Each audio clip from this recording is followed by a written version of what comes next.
अस्सलामुअलैकुम। उम्मीद है आप सब खैरियत से होंगे। आज मैं एक फ़ैसला आपके साथ डिस्कस करने लगा हूँ जिसने पाकिस्तान की तारीख़ में तहलका मचा के रख दिया, और ऐसे फ़ैसले बहुत ही कम देखने को मिलते हैं पाकिस्तान की तारीख़ में। ऐसा ही फ़ैसला कुछ तकरीबन 4-5 दिनों पहले हुआ है, और मंडी बहावलदीन के कंज्यूमर कोर्ट के जो जज साहब हैं, जिनका नाम है Rao Abdul Jabbar Khan, in the court of Mandi Bahauddin, इन्होंने एक ऐसा फ़ैसला किया है जिसकी नज़ीर कम ही मिलती है। क्यों कम मिलती है? क्योंकि इसके अंदर जो सज़ा पाने वाले मुल्ज़मान हैं, मुजरिम हैं, वो एग्ज़ेक्टिव अथॉरिटीज़ के हाईएस्ट ओहदों से ताल्लुक़ रखते हैं। इसके अंदर 3 मुल्ज़मान थे जिनको सज़ा दी गई। नंबर 1, उसके अंदर राना महबूब, कोई बहुत ताकतवर शख्स है, उसको सज़ा दी गई। नंबर 2, डीसी मंडी बहावलदीन, जिसका नाम तारिक है, उसको सज़ा दी गई। नंबर 3, एसी मंडी बहावलदीन, जिसका नाम इम्तियाज़ अली है, उसको सज़ा दी गई। और ऐसा बहुत कम होता है कि एग्जेक्टिव अथॉरिटीज़ को सज़ा दी जाए, क्योंकि ये बात ले दे के या माफ़ी तलाफ़ी करके अक्सर औकात ख़त्म हो जाती है।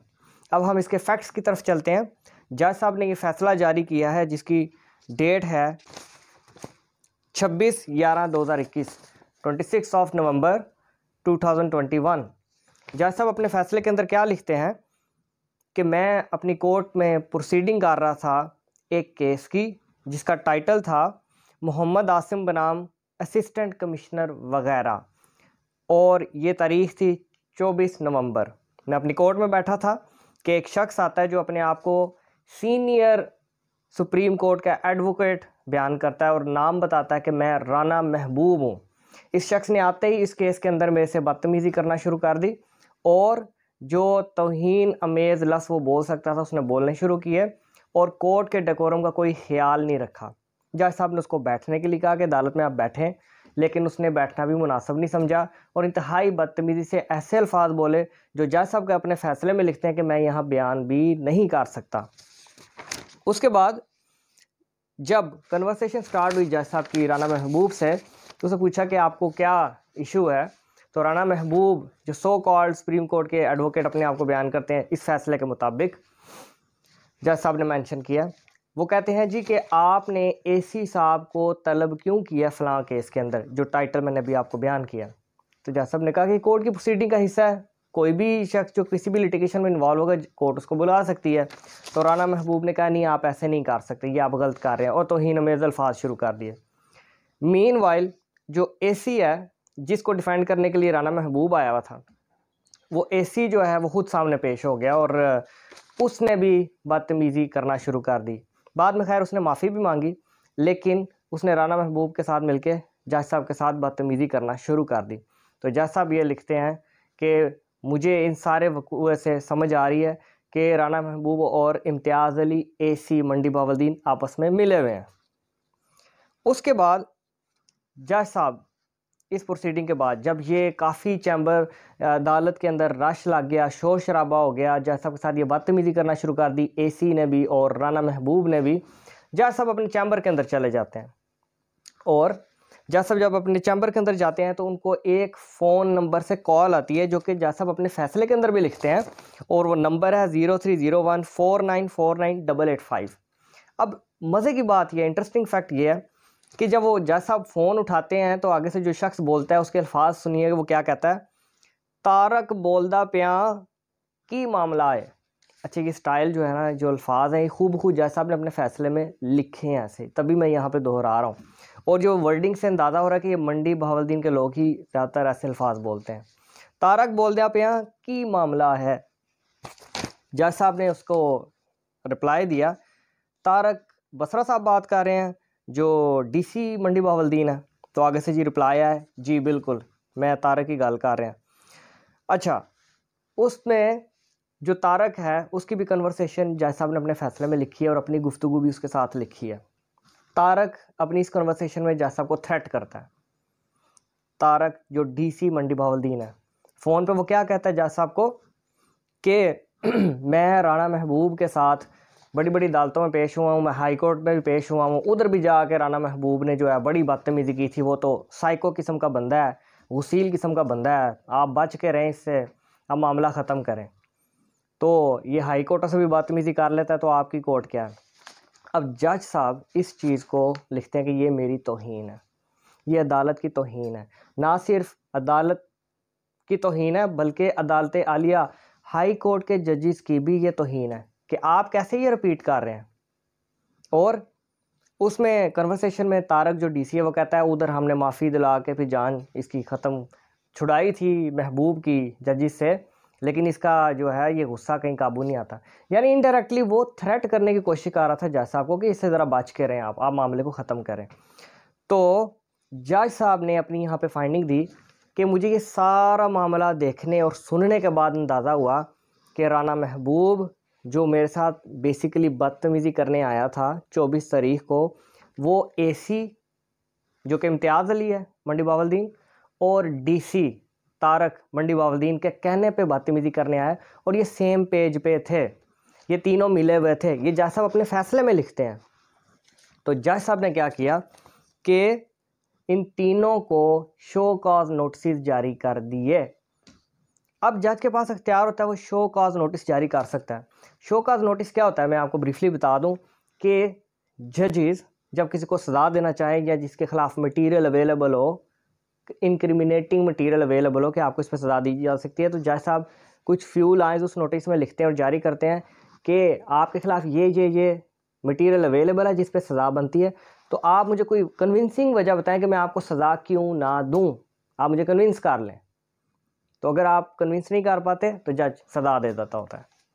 अब हुआ क्या, जब इन तीनों को शो कॉज नोटिस जारी कर दिए गए तो नेक्स्ट डे जो ट्रायल होना था, जो समरी, क्योंकि ये समरी ट्रायल्स होते हैं, कंटेम्प्ट ऑफ कोर्ट के जो प्रोसीडिंग्स होती हैं या शो कॉज के नोटिस होते हैं, ये बहुत ही छोटी नोयत करते हैं, इसमें लंबी तारीखें नहीं दी जाती और इसमें जज खुद जो है मुद्दई होता है कंटेम्प्ट ऑफ कोर्ट के अंदर। जज साहब ने 228 section of the PPC Pakistan penal code के तहत ये शो कॉज नोटिस जारी किए थे। शो कॉज नोटिस जब जारी किए जाते हैं तो जिस मुलजिम को, जिस बंदे को जारी किए जाते हैं उससे ये सपोज किया जाता है कि वो इसका जवाब भी देगा और कन्विंसिंग रिप्लाई देगा ताकि उसको सज़ा ना दी जाए। जज साहब ने 3 नोटिस जारी किए और दिन में 3 दफ़ा अनाउंसमेंट की। जज साहब अपने फैसले में लिखते हैं कि मुझे इसका रिप्लाई चाहिए, मुझे इसका रिप्लाई चाहिए। अब जज साहब जो है मेंशन करते हैं अपने फैसले में कि रश लग गया था अदालत के अंदर, सब मजमा था, काफ़ी सारे वकला भी थे अदालत के अंदर कि मामला क्या हो रहा है वगैरह वगैरह, लेकिन मेरी बात की परवाह नहीं की गई। शो कॉज नोटिस मैंने जारी किया, मुझे किसी ने रिप्लाई नहीं किया। फिर जज साहब लिखते हैं अकॉर्डिंग टू द लॉ मैंने उन तीनों को सज़ा दे दी। अब सज़ा क्या दी, 3 माह की rigorous imprisonment, sorry simple imprisonment दी है, रिगरस नहीं दी, सिंपल इम्प्रिजमेंट दी है, 3 माह की जेल के अंदर भिजवा दिया गया। अब यहाँ पे समझ लें कि सेक्शन 228 पीपीसी जिसके तहत उनको सज़ा दी गई और शो कॉज नोटिस जारी किया गया, वो कहता क्या है, कंटेम्प्ट ऑफ कोर्ट्स कैसे बनती है। सेक्शन 228 क्या कहता है, इंटेंशनल इंसल्ट और interruption to public servant sitting in judicial proceeding, आगे थोड़ा ब्रीफ किया गया, whoever intentionally offers any insult or causes any interruption to any public servant while such public servant is sitting in any stage of a judicial proceeding shall be punished with simple imprisonment for a term which may extend to 6 months or with fine which may extend to 3,000 rupees or with both। अब ये उस section की जो elaboration है कि ये जो section mentioned है जिसके अंदर सज़ा मेंशन्ड है, इसके अंदर वर्ड्स यूज़ किए गए हैं कि इंटेंशनल इंसल्ट की जाए।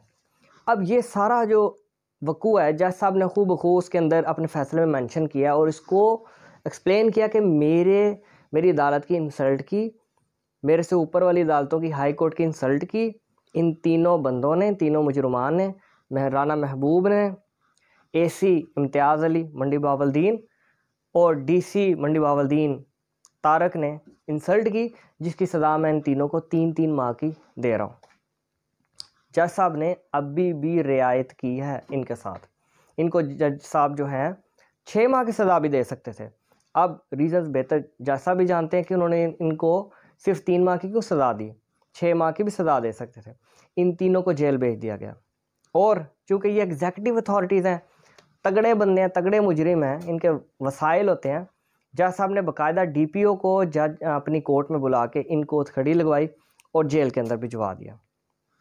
अब ये फ़ैसला इंटरेस्टिंग क्यों है?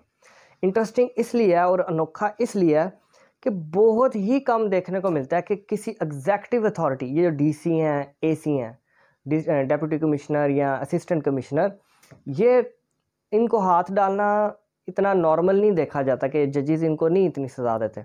लेकिन ये एक बहुत ही अच्छा फ़ैसला है मेरी नज़र में, बीइंग अ लॉयर, क्योंकि मैं प्रैक्टिसिंग लॉयर हूँ, मैं डेली बेसिस पे देखता हूँ कि एग्जाम्पल सेट होनी चाहिए कि आप चाहे AC हैं, DC हैं, आप कुछ भी हैं, आप DPO हैं या किसी भी ओहदे से ताल्लुक़ रखते हैं, अगर आप कोर्ट की डिसरिस्पेक्ट करें या अगर आप कोई लॉ वायोलेट करें तो बड़ा छोटा उसमें ना देखा जाए, उसके अंदर सिर्फ लॉ को देखा जाए।